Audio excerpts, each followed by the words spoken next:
how to make an easy vegan spinach and mushroom lasagna. I made this for the first time the other day and it was so good that I needed to make a video about it because it's that good. I am really impressed by it actually. This recipe came from vegweb.com and it was posted by Mrs. Pardell.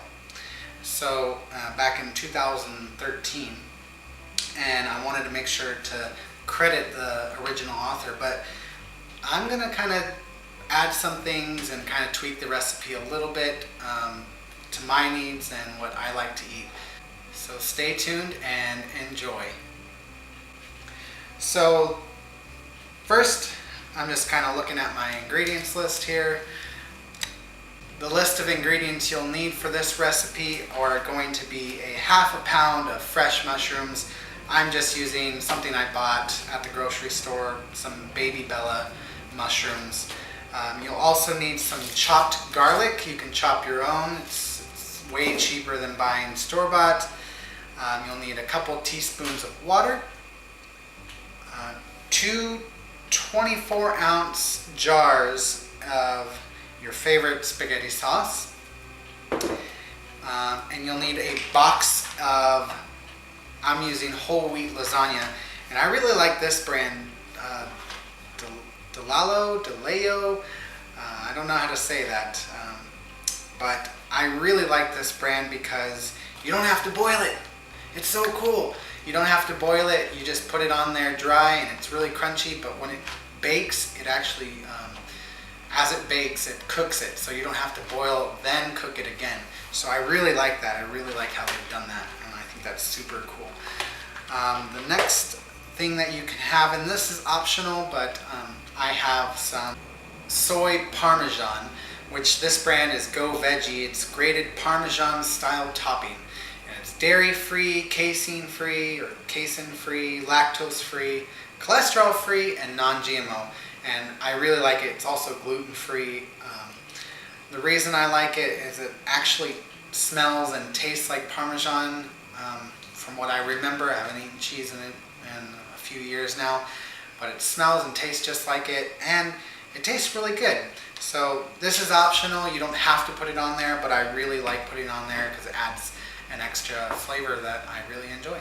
The next thing that you'll need is 10 ounces of chopped spinach. I just bought some frozen from the store from Sprouts. You can also just take fresh spinach and chop it up. So however you want to do it. I'm a little lazy, so I just got a bag, and it's not 10 ounces. This is 16 ounces, which whatever, it's fine. I'm going to use the whole thing, no big deal. You'll also use a pound of tofu.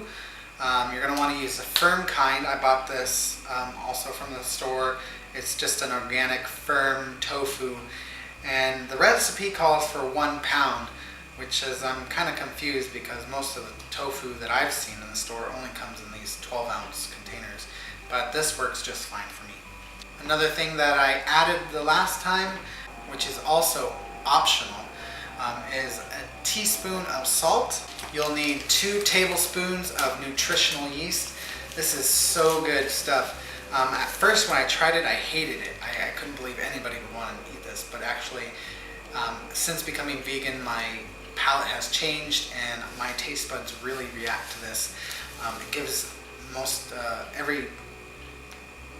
every recipe that I've tried a kind of a cheesy flavor when you add this to it. It's full of vitamin B and also has a little bit of iron, not very much, but still. 1½ teaspoons of oregano, and just any oregano that you have. Also, you'll do a ½ teaspoon of garlic powder, or I have granulated garlic. You'll also do 1 teaspoon of basil, and you'll do a ½ teaspoon of rosemary, crushed. I don't have any crushed, but that's okay because I'll show you a technique that I use that kind of helps in that process. And then 1/8 teaspoon of cayenne pepper. This is optional, I believe, but I added it. It tastes super good. So we'll get all this together and I'll show you the next step. Oh, one last thing that I wanted to add, it's not on the ingredients list, but the little twist that I do is I'm going to add a bell pepper and an onion to the mix, and that's going to really kick it up a notch. Alright, the next step is to turn your stove top to about medium heat. You can add the 2 tablespoons of water at this time. It really depends on how moist your mushrooms are, and for me, I don't really need to add any water to this recipe. There is enough moisture in my mushrooms that I don't need it. So you'll add your garlic, your diced, chopped, minced garlic. Then what I did with the mushrooms is I just rough chopped it up into small chunks like this. You could also slice it into pieces like that. You'll add that to your pan, and you'll saute this with your onion, which I chopped up, and your bell pepper. And you can use any color bell pepper. I like to use red. Just kind of mush that around. Wait for the heat to come up a little bit higher, and take a utensil and just kind of toss this around as it heats up. And what you're going to want to do is make sure that it doesn't get burnt onto the bottom. If that happens, go ahead and add some water to it so you don't get any burnt pieces to the bottom. But what's really great about this recipe is it's got the mushrooms in there. Mushrooms are full of vitamin D. Full of it. And I'm gonna have another video about vitamin D. The best source to get your vitamin D is from the sun, of course, but most of us don't get out. So what else can we do? Eat some mushrooms, and here's a great way to eat them. All right, that's cooked down pretty well here. You're gonna want to just look at these onions and make sure that they're getting kind of brown colored and kind of translucent. You don't want to overcook these because you don't want mushy food, but just kind of keep an eye on it. This looks just about done. There's a couple of whiter pieces in there, but you're going to want to go ahead and cook these down. All right, that looks pretty good. So when that's nice and cooked down, go ahead and turn off your heat, and then you'll take your 2 jars of pasta sauce and add them directly into it. What's great about this recipe is if you get really good pasta sauce, this can actually be a vegan SOS recipe, which stands for vegan, so no animal products whatsoever.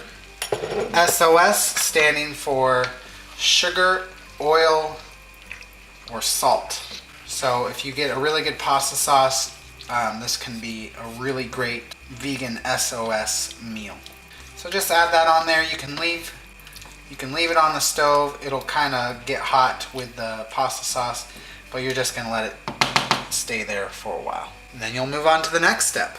The next step here is to combine your tofu and spinach together in a food processor.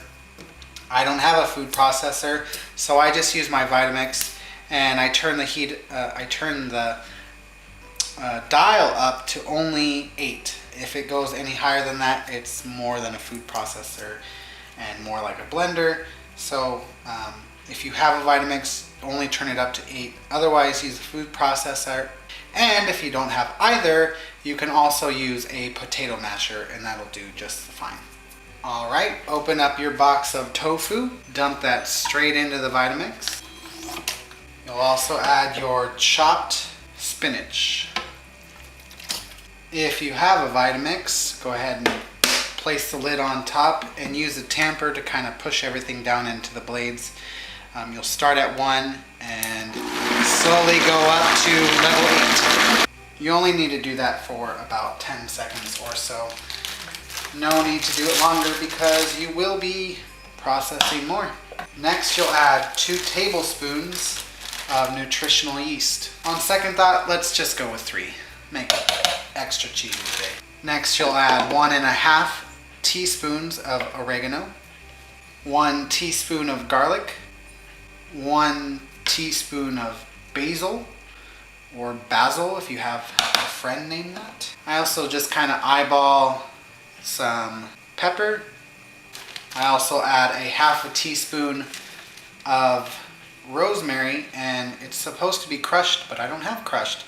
That's fine. Your food processor Vitamix will do it. If you have a potato masher, go ahead and try to chop that up or buy crushed from the store and just add that in. The last ingredient is that cayenne pepper, which is optional, I believe, but I like it. I like to have a little bit of spice in my food. That's it. Place your lid back on top if you have a Vitamix and start from the bottom. Start at 1 and go back up to 8. Process for approximately 30 seconds to 1 minute and it is finished. Y'all, if you can smell this, it smells awesome. It looks pretty gross, not gonna lie, but it tastes so good when it's cooked. And all those flavors from the nutritional yeast and the basil and the rosemary. It smells good. My mouth is watering. You know, this is not a green smoothie as much as it looks like it, so don't drink it. Just add it to your lasagna. It's better that way. All right, we are almost done. The last thing you're gonna do is gonna fill up your pan, which I am using a 9 by 13 little dish that you can, like a little casserole dish. And so what you're gonna do is you're going to start preheating your oven to 375. And what you'll do is you'll get a ladle, and this is the best that I have right now. You will line the bottom with your pasta mix. There's a lot there, so don't be shy. The next step is to line out your lasagna pieces, and luckily I just dropped the package and broke everything, but that's okay. Nothing's perfect. This is real life, right? So you will just line this up with about 4 pieces of this lasagna pasta the best you can. Try not to drop your box. It turns out like this, which is fine. Then start plopping that green stuff on top. And you're gonna do 2 layers of this green stuff, green cheese mix. So don't use it all up in the first go. Just kind of spread that out evenly. Add 4 more of the pasta pieces, lasagna pieces. Add the rest of your green mixture. You could probably do a couple, you could probably do 3 layers. I did 2 here. The last step that you want to do is do a layer of pasta, then you're going to want to go ahead and put the rest of the remaining pasta sauce on top. And I had to reshoot this because my camera ran out of memory and I didn't know that. So that's always fun. Then when you're done with adding all the pasta sauce on top, go ahead and cover this with aluminum foil and make sure it's on there tightly. About this time, your oven should be preheated to 375. You'll open up your oven and place it inside. And that guy is heavy, full of pasta. Close it up, set a timer for 30 minutes, and we'll come back here in just a minute. Alright, so once your timer goes off, you'll go ahead and open up the oven, pull this drawer out, take off the aluminum foil. Oh yeah, starting to look good. Then go ahead and sprinkle on some of that Parmesan cheese.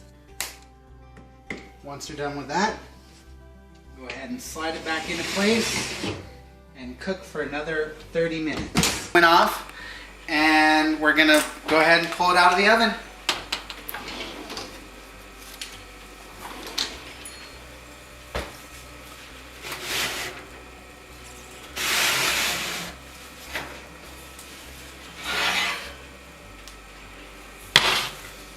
Now, doesn't that look awesome? It's gonna taste even better. So wait about 15 minutes, just let it cool there on the top of your stovetop and let it cool for about 15 minutes before you cut into it. All right, and the last thing you'll do is just cut into this. Just make a nice little cut. Get a spatula of some kind and dish it out. And you'll kind of remember I had a bunch of broken pieces in there, so it's not all perfect like it was last time that I made it, but that's okay. So there you have it. There's how you make an easy vegan spinach mushroom lasagna. Like and subscribe to this video, tell your friends about it, and as always, stay real and stay clean. Thanks for watching. Today I'm going to show you really quick how to wash your Vitamix. It's really super simple, and we'll just get started. So you'll take some soapy dishwater